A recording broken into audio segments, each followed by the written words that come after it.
In this week's news roundup, we start with The Last of Us Part 1 getting absolutely destroyed for being a complete and utter disaster. With Naughty Dog saying we are actively investigating the issues, it didn't really help them, which is why they're sitting on a mixed review score of just 44% positive out of 12,500 reviews. And we've got complaints about the optimization, shader caching just taking 30 minutes to get to 16%, and that even on really powerful PCs, it still can't run. As well as graphical glitches that may lean towards being funny, but at the end of the day, it's just incredibly annoying. The Last of Us Part 1 is a really old game. This is a re-release on another platform, and yet you still can't get it correct. So as if you had a release window to push for. This isn't a new development team that ran out of money and just needed to get something out the door. This is laziness and incompetence. And when you see that they put 2 patches out in 24 hours, the only thing I can really ask is, why didn't you just do that before, mate? How could you not tell that these were issues, and yet in under 24 hours you could solve the problem of them? And although the article may be saying the glitches have been fun, when you actually look at the mess that people are having to play,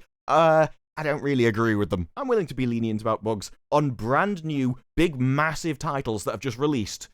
But that doesn't include The Last of Us Part 1, a game which was already on thin ice with it being an exclusive and ported over, so you've got all the time in the world to fix it, and yet even when you do that, you're still treating them like second-class citizens you can't even be bothered to develop for correctly. No, Naughty Dog, when it comes to terrible ports of exclusive games, you're not going to be getting any sympathy from me, and if I'd bought it, I definitely would have been refunding with these issues. Now that Diablo IV beta is over, we've got news about what happened, such as the death statistics of the world boss, coming in with a massive kill-death ratio of nearly 100 players for every time they were killed themselves. Ashava managed to fell 10 million players in the 2 beta periods, while only 107,000 players actually managed to defeat the world boss, coming in at a 94-to-1 kill-death ratio. And considering these were open world and any amount of players could turn up to fight them, it is pretty surprising that more people didn't manage it overall, although when I fought them, just running in to get one shot time and time again, there were definitely some painful moments in the beta for me. Interestingly though, this is an open world boss. It's not meant to be taken down alone, although apparently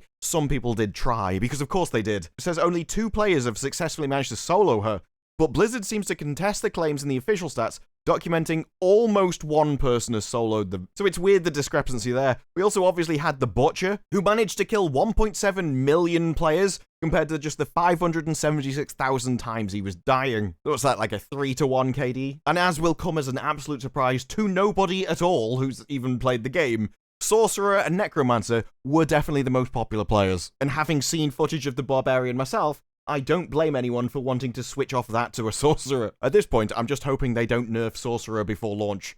If anything, just boost everything else. If you are interested in the outcome of the beta and what the devs may change from that, although given what betas are nowadays, they're basically demos, so probably not going to be too many big changes before launch. The devs have said that we will address beta feedback in a couple of weeks, with some complaints being class balancing, which was definitely a big issue, and criticisms of the UI, although I have no idea why. I'm not generally too fussy of UIs as it is. I've played MMOs where I just had information windows all over my screen, so for me it's just more information, more better. But with the UI, it was functional, it worked.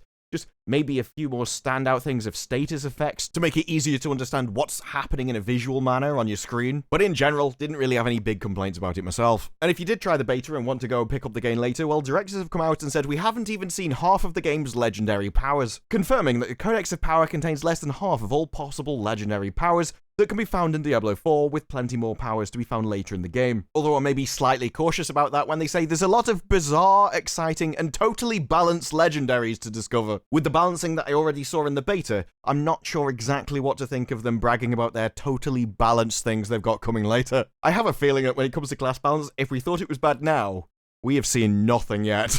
And I thought it kind of spoke for itself that the beta was obviously a very small area of the game, but we do know roughly how large that's going to be, as it seems to be about 5 times if you compare the map to the beta area. And one thing I'm cautious of in any beta which sticks you strictly to the start of the game and doesn't let you explore anywhere else, it does make it very easy to focus your development on that starting area, and so the further you get into the game, the less polished everything gets. Because if the beta is what people are going to buy your game off, it makes sense for you to put all your work into that and make it as flawless as possible, despite it not being flawless. So although, yeah, great, the map is far larger than what we got in the beta, it is going to be the consistency of the quality overall that we're going to have to wait for reviews to actually find out. And Diablo IV overall does seem to have divided opinion. Some people like it, some people don't. For me, it's a game you just kind of relax on. It's not very complicated. You just turn your brain off and watch numbers go up. And with that in mind, I did enjoy my time in the beta. I'm just not sure how long after release that kind of gameplay is going to keep me interested. But I guess the longevity of the game will largely depend on the quality of their endgame, because I tell you one thing, unless there are significant class balance changes, I won't be leveling a barbarian after I've done Sork. Dark and Darker was an incredibly popular game that came out of nowhere as an indie title, and yet very quickly ran into issues when it got pulled from Steam. Nexon had issued a DMCA complaint and accused the developers of stealing their IP, as several of the developers on Dark and Darker had worked for Nexon previously on a game that looked suspiciously similar. The developers came out and said no, the DMCA was baseless, but the plot thickened when Dark and Darker launched a GoFundMe campaign, which they later deleted, despite the fact that this was supposedly to raise money for a copyright dispute, saying we are very sorry for the confusion. Now, the popularity for the game does speak for itself, as this campaign was taken offline in less than an hour, but had already raised $46,000 out of its $500,000 target. And although there was confusion about whether this fundraiser was actually from the developers themselves, it turns out it was, but had been put live by a passionate member of the team taking matters into his own hands, rather than something that actually planned and all agreed to put out separately. So it looks like things behind the scenes of Dark and Darker are a little bit weird. The donations would apparently all be used for the legal circumstances, as they said, but there's clearly disagreement going on about how to proceed, if they're not even sure whether they should actually raise money for their defense. And this DMCA takedown from Steam is an entirely separate action from what Nexon have claimed could be legal action for the individual developers that worked on both sides, and comes on top of a police raid that happened at the visit, although they said it was a quick process and nothing was found. And after a DMCA takedown, Steam obviously had to remove the game. It's a legal compliance thing, it's not really up to them either way. But at this point, if Darker Darker wants to release, and it has been an incredibly popular game, then they'll have to go and face Nexon in court. Nexon being an absolutely massive company. And if there's one thing that lawsuits are, it's expensive, and so without a fundraiser, I don't really know how they're going to be able to raise the money to keep on going. But I think the most interesting part is, why would the team not want a fundraiser to actually be happening for this money? Unless they're either arranging better marketing for it, or perhaps just considering not going through with the lawsuit at all. But for now, that's it from me. Let me know what you thought of any of the topics down below. Like the video if you liked the video, subscribe, more videos like this in the future, and I will see you in the next one. Bye-bye.